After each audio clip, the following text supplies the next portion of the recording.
when I go to that finished project and I see the clients and they are just over the moon.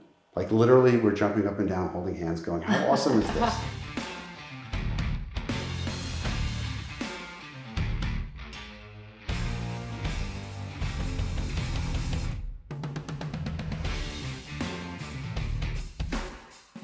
Welcome to the Deck Rebel, a limited series that dives deep into the journey of Sean McAleer. Over the past several decades, Sean has reshaped outdoor living, transforming the humble backyard deck into a luxurious year-round extension of the home. Last time we talked about how it started. Today we're deep diving into the groundbreaking design elements and innovations that are quickly becoming must-haves for luxury outdoor living. Welcome back. Thank you. All right, so let's just cut right to the chase. What is the one groundbreaking innovation that seems to be the most popular? What are clients asking for? What are people commenting about on social media? What's that one thing? We did circular fire lounge with double helical stairs coming down around it, right? So super grand staircase down to the pool area. So we had done, it had evolved, the circular fire lounge. I had started doing helical stairs around it because design-wise, it just made so much sense and it looked just so cool to curve the stairs around the fire lounge. So we had done that, but then I guess the final evolution until today, who knows what happens tomorrow, is that double helical stairs coming down around it. Super cool. Other features that really are super popular now is louvered roofs. So that was something I started doing 2014, 2015. I had never seen them on decks before. And we were building a lot of roof structures. We do barrel roofs, so it's a curved roof, which is super, super cool. And then we do standard roof structures. But the problem with that is you have people that they want a covered area, they buy in on the covered area, and the problem is that they don't want to darken the interior of the house, or that the roof structure doesn't fit with their existing architecture. So the louvered roof was something I'd heard of, and doing a flat roof wasn't an option, but basically a louvered roof's a flat roof. Plus we can open it and get light into the interior. So it solved that problem.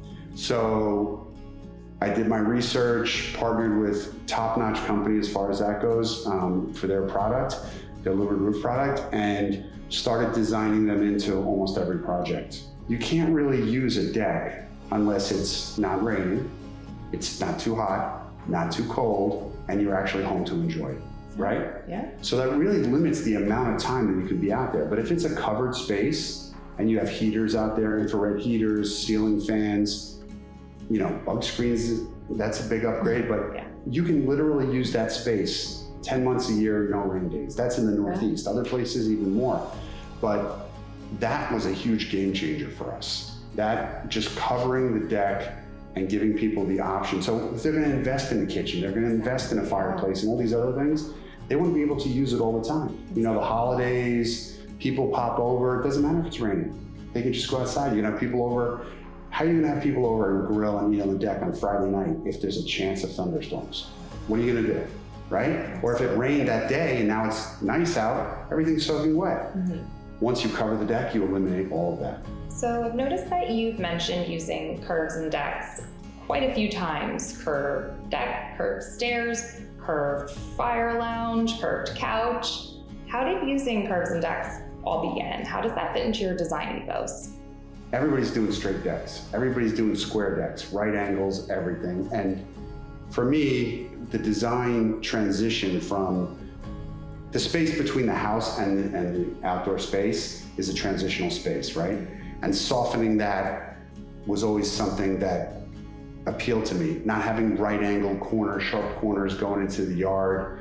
So I wanted to do something that was softer and transitioned over. So that really drove developing the skill set and the engineering to be able to do the curved decks. And the same thing with the stairs. Everybody's doing straight stairs.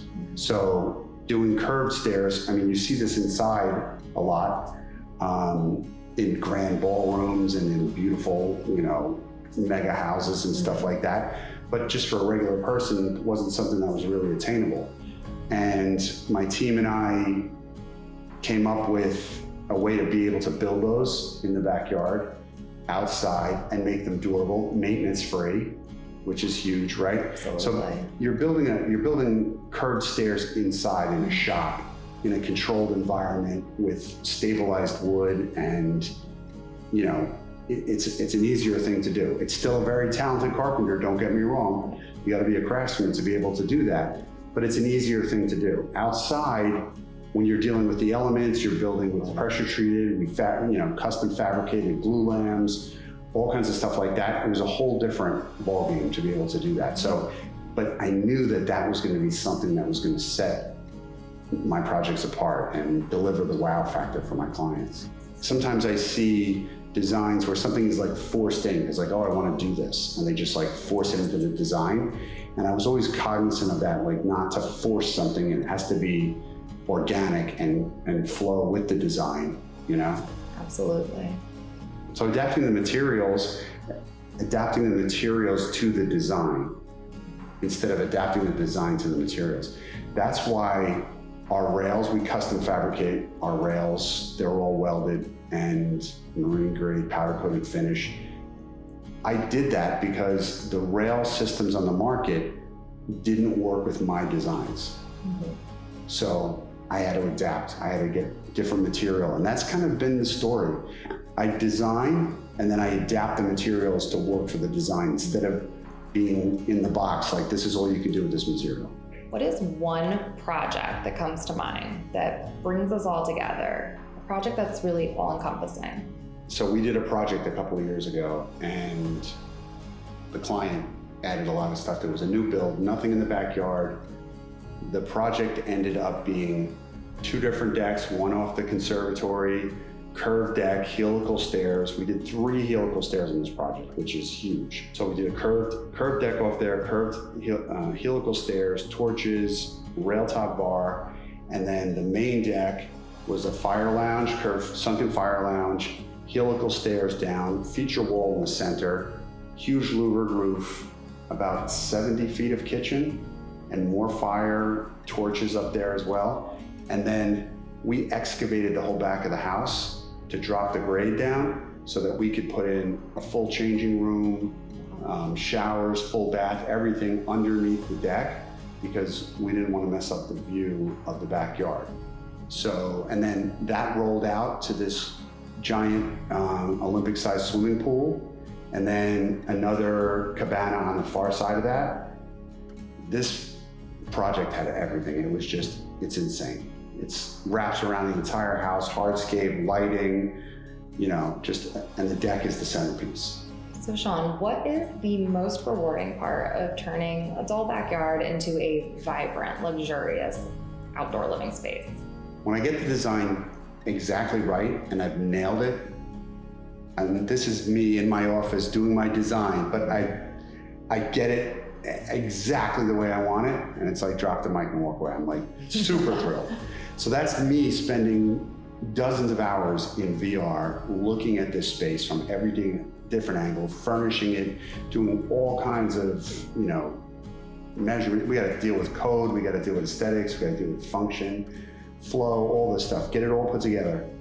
And then the next thing is when I go to that finished project and I see the clients and they are just over the moon.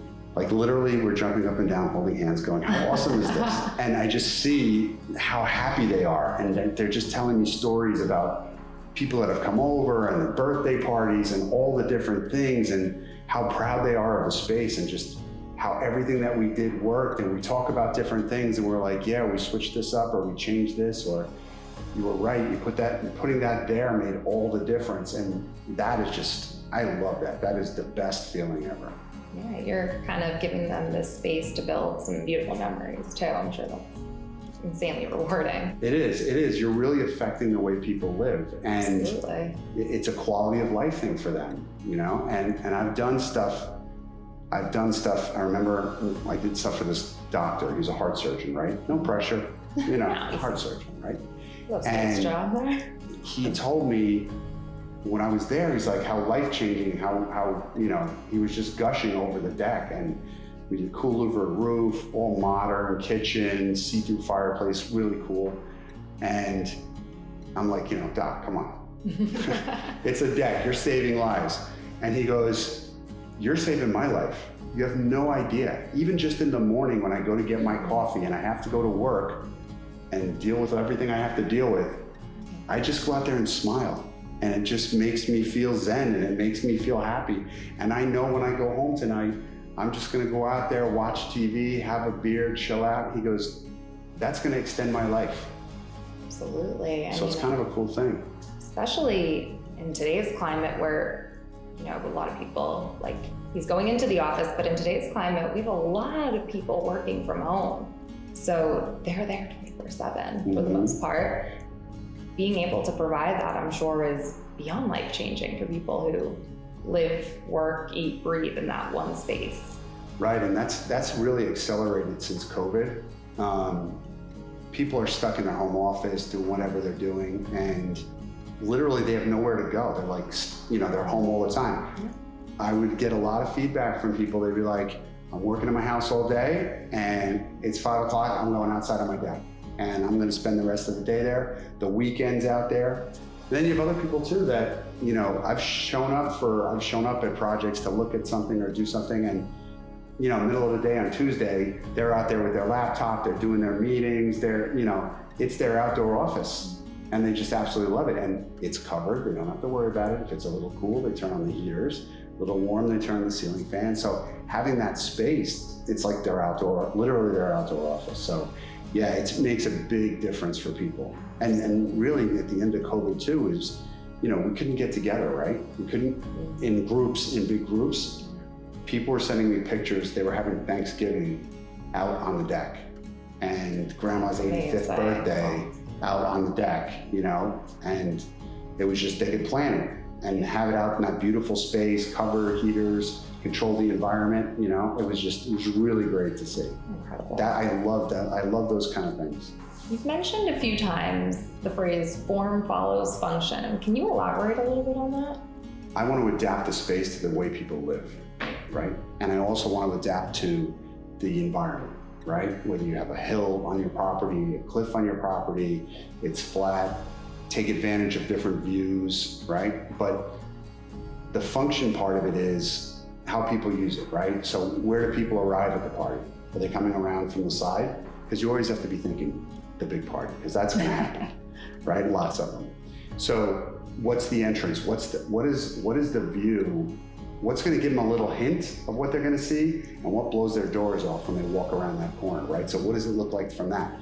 And then what does it look like from inside the house, right? This is more of the aesthetic than function, but it all ties together. So what does it look like from inside the house? I don't want a fireplace blocking the view of the woods, if that's what I want to see, right? I don't want to block the pool, so different levels work with that. And also, if you're having seating and you're having people sitting around the couches, where is the island situated? Where is the kitchen situated? So that the person who's working at the kitchen, the people who are sitting at the island, they want to watch the game too. They want to interact, right? So I kind of designed the space where you have different vignettes that are more intimate, but they're all connected, they're organically, so that when there's a big party, everybody's at the same party. I would see a kitchen on a patio 8 steps down from the deck. And I know that most of the time is spent up on the deck. The patio, yeah, there's a lot of people over, whatever, but now you're gonna flip a burger, you gotta go down or flip a steak, 8 steps. It's not so bad, people would say. I go, it's not so bad the first time. When you're doing it 20 times, that's a lot of steps up and down, right? And if it's raining out, snowing out, whatever, you're up and down those steps. So thinking about how you're gonna use the space, right? Having the grill in proximity to the back door, right? Because you're gonna be in and out with food, you're gonna be cooking, Another thing was with fires, right? A big thing, put the fire down by the pool. Well, if that's great on those perfect days in the summertime, you build the fire and you hang out, it's absolutely, 5-6 days a year, it's absolutely perfect. But in reality, if you have people over and it's Thanksgiving and you're cooking, are they really gonna go in the backyard to the fire? No, not so much, right? Unlikely. If you have a fireplace or a fire pit on the deck right outside the doors, they're going to be in and out. They're going to be hanging out. But you have challenges when you're building where, you know, I can take the grade down, change the grade in the backyard to make it work out so the whole living space works out, right? You're spending all of this money building this space, adapting to something that can be moved, you know, and a lot of people don't realize that. They don't, especially when they live in a home for a long time. You know, we're all guilty of that. We see something all the time. We don't think like, oh, you could just get rid of that door. Why are we building a deck to a door you never use? Most things are fixed. Right.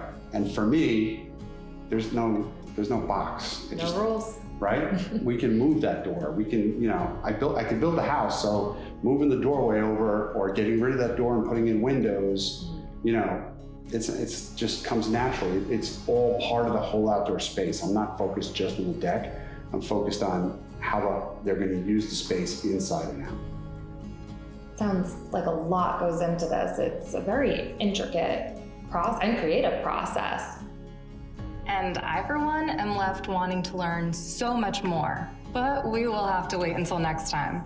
We'll see you in the next episode.